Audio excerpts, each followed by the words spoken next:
The Rockland County Business Journal will be on to talk to us right after this. Hello, I'm Scott Ugel of the Ugel Law Firm. I don't have to tell you how our world has dramatically changed. Today, many people are suffering financially and often do not know where to turn for help as they have many questions.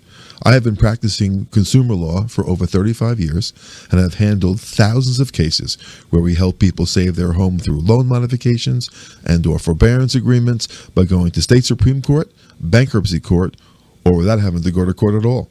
Please give me a call, as every situation is different, and let me tell you how I might be able to help you or someone you love. I'm Scott Ugel of the Ugel Law Firm. And good morning, Tina Traster. Good morning, Rockland County, a very snowy covered Rockland County. Isn't it ever? Isn't it always? I think that the Farmer's Almanac should never be doubted. They predicted this and they've been right. Oh boy. So I think as pretty as it is, we didn't need this second dumping. Well, there will be a third one and possibly a fourth one. The next one starts tomorrow afternoon. Our meteorologist is looking at 3 inches or so, and then another one on Thursday at some point. Oh, you're going to make me weep. So let's talk about business. So we talk a lot about economic stimulation coming from new retail or other kinds of new commercial development. We talk a lot about the mall. We talk about warehousing but sometimes what can drive an economic boom is housing, and there's a microcosm of that going on in Nyack. We just posted a story about his the name that you probably all know is Howard Hellman. A lot of people know him from the electrical firm, yeah. Right, but he's also a property manager and he's also a landlord. And he has a building in Nyack at 256 Main Street. That's at the top of Nyack, which is sort of the gateway to Nyack up as you come down into the village. Probably, the most run-down, dilapidated, in need of change part of the village. And we wrote last week about Joe Lagana finally getting a loan to continue his project, and Diana Place. But Howard Hellman has a building that he's owned there for 15 years. Most recently, there was a florist leasing space, and there's also a gym there. But he plans to hop onto this housing boom that's going on in Nyack and build a 3-story, 20 state-of-the-art rental apartments on this 6,000 square foot footprint. In the village, and he will be, he will be adding another 20 units to the 74. So basically, nearly 100 units just in the gateway to Nyack, which adds to a slated 400 in total units right now that are, online and meant to be built.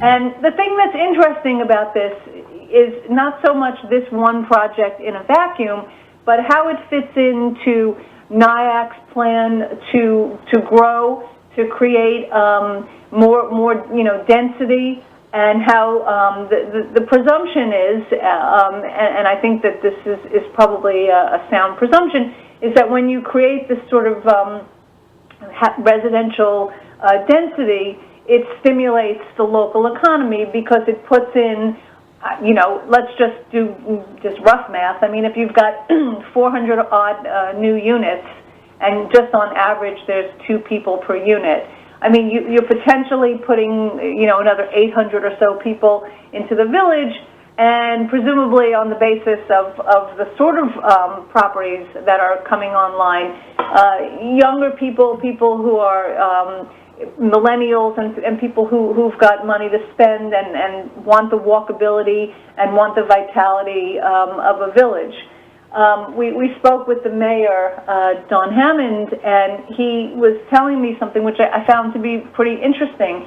He said that in the past 60 years, before this housing boom got underway, Nyack's population has been stagnant. It's been the same for 60 years, as has the number of housing units in the village.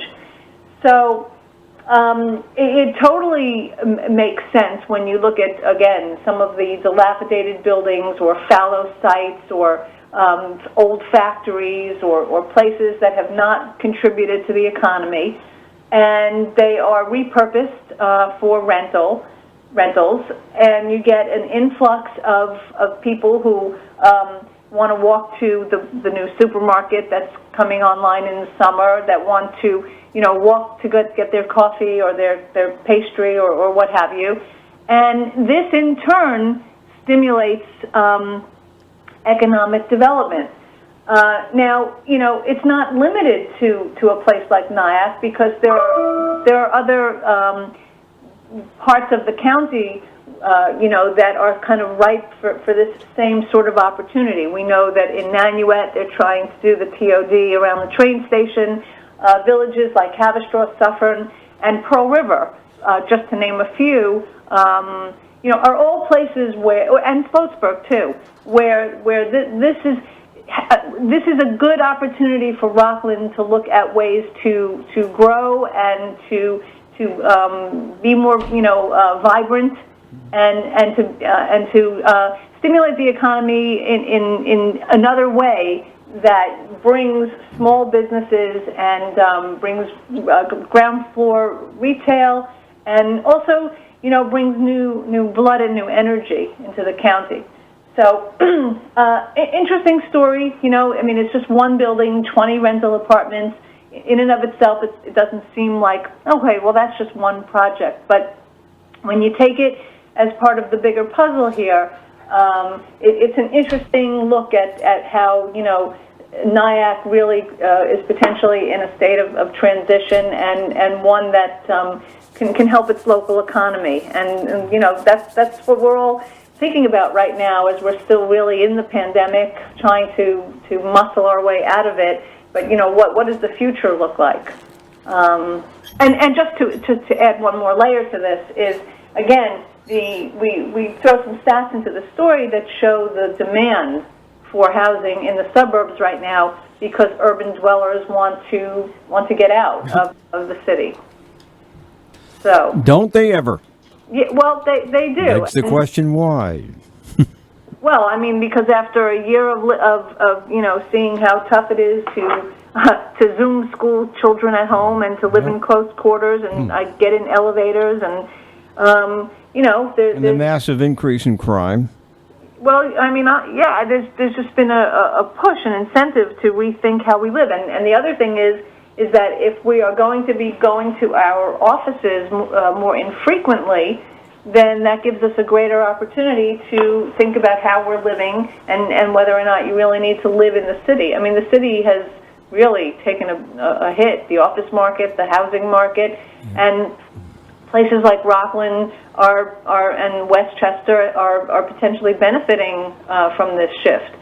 So I think it's an interesting playbook for all the parts of Rockland County where there's the potential to build a density of housing and create hubs for economic growth.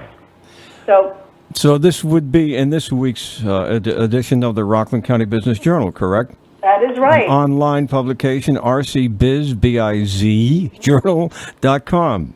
Yes, and I urge everybody to sign up for our daily newsletter. It's free. Just go on the site, hit the pink button that says Become a Member, and all you need to do is put your email address in. Simple as that. You got it, Tina. Thank you very much. Talk to you next week. All right. Tina Traster in the Rockland County Business Journal, again brought to you by the UGL Law Firm.